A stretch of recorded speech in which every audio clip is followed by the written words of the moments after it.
Si Imay, let's go! Si Imay lang ang alam mo, kaya di ka nag-grow. Sa mundo ng content creation ngayon, madalas nating naririnig ang salitang algorithm, views at viral.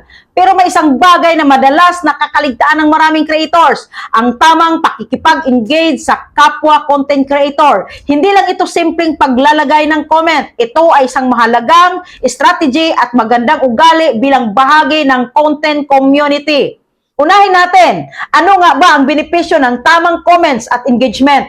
Una, nakakatulong ito sa algorithm visibility. Kapag ikaw ay nagko-comment ng may halaga, hindi lang viewers ang nakakakita ng content, kundi mas napapansin din ng platform na ang post ay may active interaction.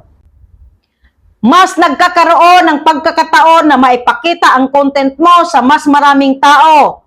Pangalawa, nagpapalakas ito ng network ng creators. Ang mundo ng content creation ay hindi dapat competition lamang. Kapag marunong kang mag-appreciate at magbigay ng meaningful comment, nagkakaroon ka ng relasyon sa ibang creators na maaaring makatulong sa growth mo sa hinaharap. Pangatlo, nakakatulong ito sa personal brand reputation. Tandaan, bilang content creator, hindi lang content ang binubuo mo, kundi pati ang image mo sa komunidad. Ang taong marunong rumispeto at mag-engage ng maayos ay mas pinapahalagahan.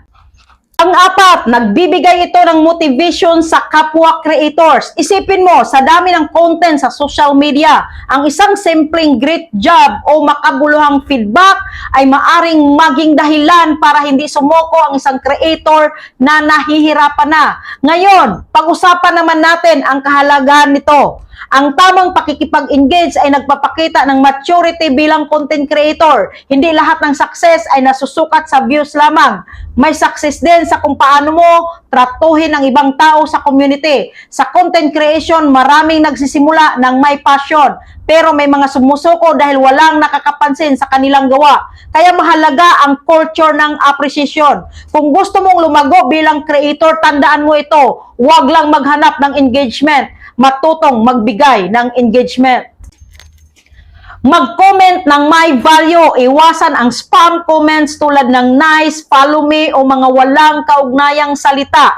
Mas maganda kung ang comment mo ay nagpapakita ng tunay na appreciation o meaningful feedback. Dahil ang totoo, ang community ng content creators ay hindi dapat binubuo ng inggitan, kundi ng suporta, respeto at tulungan. Sa huli, ang success ng isang content creator ay hindi lang nakikita sa dami ng followers, kundi sa kung paano siya nakikipag-ugnayan sa kapwa niya creator. Tandaan, ang tamang engagement ay hindi lang strategy. Ito ay magandang karakter bilang creator.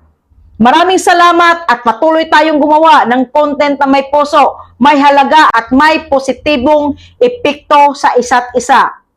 Agree ka ba dito? Paki-comment naman and like, follow and share.